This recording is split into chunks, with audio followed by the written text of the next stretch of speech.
You are watching Rahinijar TV with Ilama Sayyid Abdul Basit Bukhari.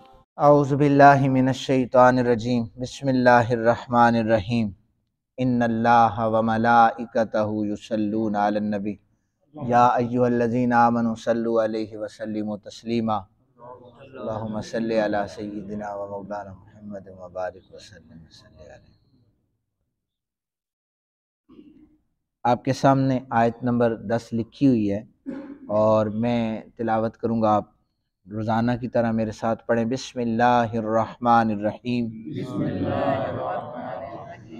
فی قلوبہم مرض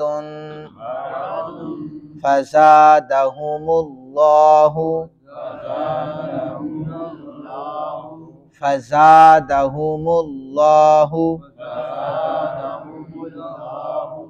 مرضا وَلَهُمْ عَذَابٌ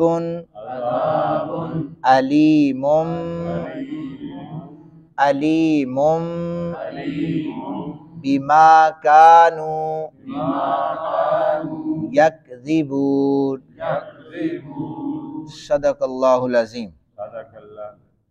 میں پہلے اس کا ترجمہ کرتا ہوں، اس کے بعد ایک دو چیزیں یہاں سے سمجھانی ہیں آپ کو۔ قرآن حکیم ارشاد فرما رہا ہے کہ ان کے دلوں میں بیماری ہے تو اللہ تعالیٰ نے اس بیماری کو اور زیادہ کر دیا، اور ان کے لیے دردناک عذاب ہے کیونکہ وہ لوگ جھوٹ بولا کرتے تھے۔ آپ لوگ یہاں پہ دیکھیں کہ یہاں پر سب سے پہلے یہ چھوٹا سا لام الف لا لکھا ہوتا ہے، اس کا مطلب ہوتا ہے نہیں۔ لا کا مطلب کیا ہوتا ہے؟ نہیں۔ تو اب یہ جس جگہ پہ ہوگا تو وہاں پر ہم نے وقف نہیں کرنا، مرضٌ فزادہم اللہ پڑھنا ہے۔ ابھی ایک آواز اس طرح مجھے آ رہی تھی پڑھتے ہوئے، کھڑی زبر کو لمبا نہیں کیا جا رہا تھا تو وہ یگانگت ٹوٹ رہی تھی آپس میں، کچھ لوگ جلدی پڑھے، اس کو آپ نے کھڑی زبر کو لمبا کرنا ہے۔ اب یہاں پر جیم اچانک کسی جگہ پر لکھا ہوتا ہے، اس کا مطلب ہوتا ہے جائز، یعنی یہاں پر آپ وقف کر سکتے ہیں، یہاں پر آپ نے وقف نہیں کرنا، یہاں پر آپ کا وقف جائز ہے۔ دو زبریں اس کے اوپر پڑھی ہیں، نظر آ رہی ہیں آپ کو یہ دو زبریں، تو ان میں سے ایک پڑھنی ہے مرضا۔ کیا پڑھنا ہے؟ پھر یہاں سے شروع کریں وَلَهُمْ عَذَابٌ أَلِيمٌ۔ اب آگے با ہے، لیکن جس میم کے آگے با ہو چھوٹا سا میم اوپر ڈالا ہوا ہوتا ہے، یہ اس جگہ پر، یہ قرآن حکیم میں بھی موجود ہے۔ تو علیمم، میم دو پیش، میم مم بما کانو، اس کو اس کے ساتھ جوڑیں گے، اس کے بعد بما کو پڑھیں گے۔ یہاں پر بھی لام ہے تو اس کا مطلب ہوتا ہے نہیں، یہاں پر وقف نہیں کرنا، جیم میں وقف جائز ہے، یہاں پر کرنا ہے دو زبروں کی جگہ ایک پڑھنا ہے۔ تو یہ چیز میں نے آپ کو بتانی تھی۔ اس کے بعد میں اب اس کی تفسیر کرتا ہوں کہ یہاں پر دل کے مرض کی بات ہو رہی ہے۔ رب ذوالجلال ارشاد فرما رہے ہیں ان کے دلوں میں بیماری ہے، اور بیماری کو اللہ تعالیٰ نے زیادہ فرما دیا ہے کیونکہ وہ جھوٹ بولا کرتے تھے۔ انسان کے بدن کو ایسی چیزیں عارض ہو جائیں، اس کا مرض لگ جائے جن سے اس کے مزاج اور اعتدال میں فرق واقع ہو جائے، اور اس کی جو پروگریس ہے وہ متاثر ہو جائے، اسے مرض کہا جاتا ہے، اسے مرض کہا جاتا ہے۔ اب مرض دو قسم کی ہے، ایک عوارض جسمانیہ ہے، ایک عوارض نفسانیہ ہے۔ عوارض جسمانیہ کو مرض حقیقت کہا جاتا ہے، اور عوارض نفسانیہ کو مرض مجاز کہا جاتا ہے۔ جو جسمانی مرض ہے نا، وہ جیسے سر میں درد ہوا، دل میں درد ہوا، یا آپ کو جسم کی کوئی بیماری لگے، اسے مرض حقیقی کہا جاتا ہے۔ اور دوسرا جو مرض ہے، وہ مرض جو ہر بندے کے اندر ہے، وہ ہے نفسانی مرض، حسد کا مرض، بغض کا مرض، غیبت کا مرض، جلنا، لالچ کرنا، دوسرے کو دیکھ کر جیلس فیل کرنا، یہ سارے مرض یہ عوارض نفسانیہ ہیں اور اسے مرض مجاز کہا جاتا ہے۔ مکہ پاک میں جب حضور رحمت عالم صلی اللہ علیہ وسلم موجود تھے یا نبی پاک صلی اللہ علیہ وسلم مدینہ پاک میں تھے، ان یہودیوں کو جو مرض لگتا تھا وہ عوارض نفسانیہ ہوا کرتا تھا، یعنی وہ دل میں درد نہیں ہوتا تھا۔ رسول پاک صلی اللہ علیہ وسلم کے دین کی تبلیغ کو وہ دیکھتے تھے تو یہ نہیں کہ سر پکڑ کے بیٹھ جاتے، ہائے میرے سر میں درد ہو رہا ہے کیونکہ مسلمان زیادہ ہو رہے ہیں، نہیں، حسد کرتے تھے، بغض رکھتے تھے، لالچ کرتے تھے، انات کرتے تھے، اور طرح طرح کے پروپیگنڈے وہ شروع کر دیا کرتے تھے۔ ان کا یہ مرض مجاز تھا، دل جلتا تھا، دن بدن دیکھتے تھے کہ وہ محمد عربی صلی اللہ علیہ وآلہ وسلم جن کے ساتھ ایک بندہ نہیں ہوتا تھا، آج وہ اسلام کا پورا لشکر لے کر مقابلے میں کھڑا ہے، اور اسلام اور کفر کا پہلا مارکا اسی نے فرق واضح کر دیا تھا۔ 313 بندے جب اسلام میں سے نبی پاک صلی اللہ علیہ وسلم کے ساتھ تھے، وہ یہ کہہ رہے تھے ہزاروں کی تعداد میں تو ہمارے پاس اتنی تعداد ہے کہ 6 بندے ایک بندے کو جا کر باندھ لیں گے، 6 بندے ایک کو باندھیں گے، لیکن عروہ بن مسعود ثقفی رضی اللہ تعالیٰ عنہ نے ان کے اس بات کو دور کر دیا، کہنے لگے میں دیکھ کے آیا ہوں نبی پاک صلی اللہ علیہ وآلہ وسلم کے وضو کا پانی جو زمین پر نہیں گرنے دیتے، بدبختو تم خون رسول زمین پر کیسے گراؤ گے؟ انہوں نے پھر اسلام قبول کیا تھا بعد میں۔ تو انہیں جو مرض لگتا تھا، ان کے مرض کو اللہ زیادہ کیسے کر رہا تھا کہ دن بدن اسلام کو اللہ ترقی عطا کر رہا تھا، صحابہ کی تعداد میں اضافہ ہو رہا تھا، اسلام مختلف علاقوں میں پھیل رہا تھا، مختلف ملکوں میں اسلام کی تبلیغ ہو رہی تھی، صحابہ کے ہاتھ پر لوگ اسلام قبول کر رہے تھے، رحمت عالم صلی اللہ علیہ وآلہ وسلم کا کلمہ پڑھ رہے تھے، دلوں کے زنگ اللہ مٹا رہا تھا، دلوں کو پاک کر رہا تھا، قرآن کی دولت ان کے سینوں میں جا رہی تھی۔ نبی پاک صلی اللہ علیہ وسلم کے فرامین کو شب و روز 5 وقت اس سے بھی زیادہ آقا کریم صلی اللہ علیہ وسلم کے سامنے زانو تلمس ہو کر وہ دین رسول صلی اللہ علیہ وسلم سیکھا کرتے تھے۔ اب یہاں پر تعداد مسلمانوں کی بڑھ رہی تھی، ادھر ان کا مرض زیادہ ہو رہا تھا۔ قرآن کہتا ہے ہم نے ان کے مرض کو زیادہ کر دیا، بار بار وحی کا نزول انہیں شریعت کا مکلف بنا رہا تھا۔ دیکھیں احکامات نازل ہو رہے تھے، اب یہ کرنا ہے، یہ حرام ہے، یہ حلال ہے، یہ جائز ہے، یہ نہیں جائز۔ وہ کہتے تھے آزادانہ زندگی گزارتے ہیں، بار بار حضرت جبریل وحی لے کے آ جاتے ہیں، ہمیں مختلف قسم کے شش و پنج میں مبتلا کیا جا رہا ہے، ہم تو آزادانہ زندگی گزارتے ہیں، جہاں پر رب ذوالجلال ان کے مرض کو بڑھا رہا تھا۔ آخر میں یہاں پر بتایا گیا بما کانوا یکذبون، اس لیے مرض بڑھا کہ وہ جھوٹ بولا کرتے تھے۔ اب جھوٹ کی تعریف کیا کی گئی؟ نبی پاک صلی اللہ علیہ وآلہ وسلم کے قلب اطہر پر نازل ہونے والی لاریب کلام، اس میں فرمایا گیا کہ منافقین کا جو جھوٹ تھا وہ دل میں کفر چھپا ہوا تھا، زبان سے کہتے تھے آمنا، ہم نے تو ایمان لایا ہے، یہ کہہ کر وہ جھوٹ بولا کرتے تھے۔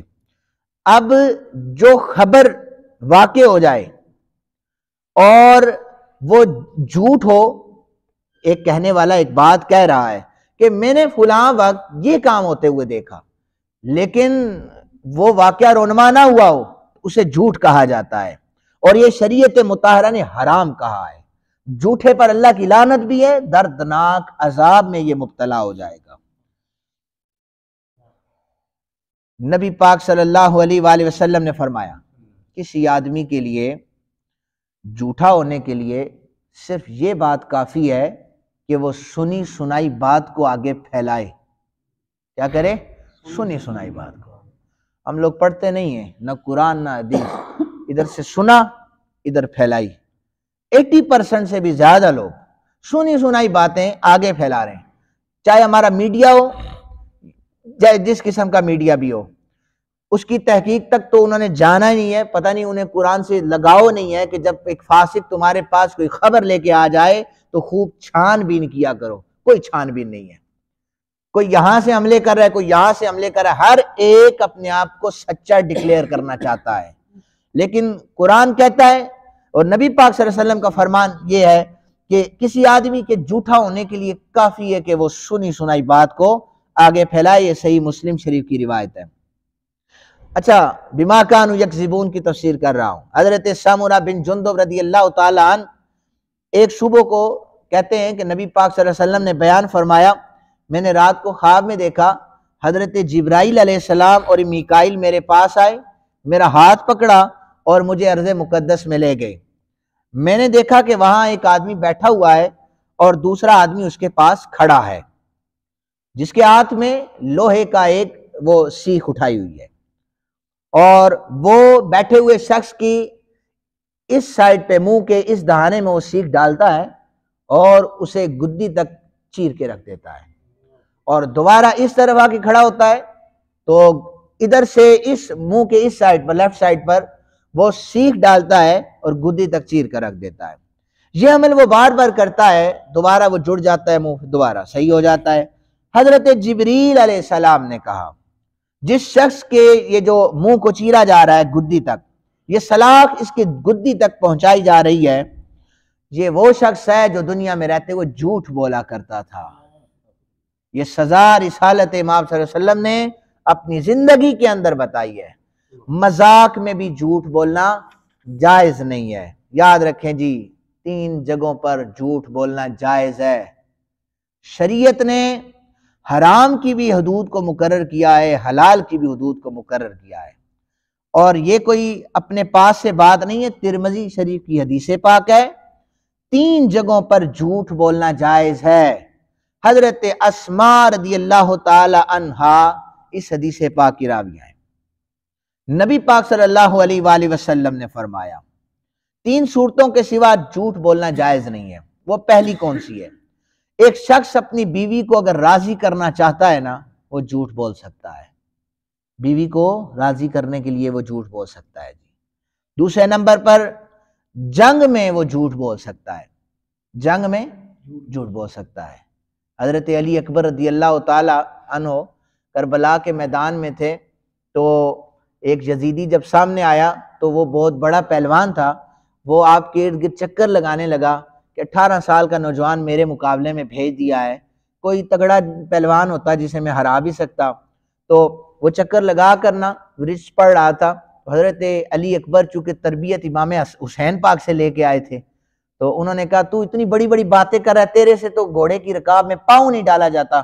اس پہلوان نے نیچے مڑ کے دیکھا، آپ نے آگے بڑھ کر اس کا سر قلم کر دیا۔ تو یہ ہے جنگ میں جھوٹ بولنا جائز ہے، اور لوگوں میں صلح کرانے کے لیے، لوگوں میں صلح کرانے کے، دیکھ رہے ہیں 2 گروہ آپس میں جڑنا ہی نہیں چاہتے۔ آپ پتہ ہے کیا، ایک اور چیز، یہ 1-2 منٹ میں مزید لوں گا، ہمارے معاشرے میں صلح بہت کم ہوتی ہے، کروائی بھی جاتی ہے، کم کروائی جاتی ہے، اور نفرتیں زیادہ ہوتی ہیں۔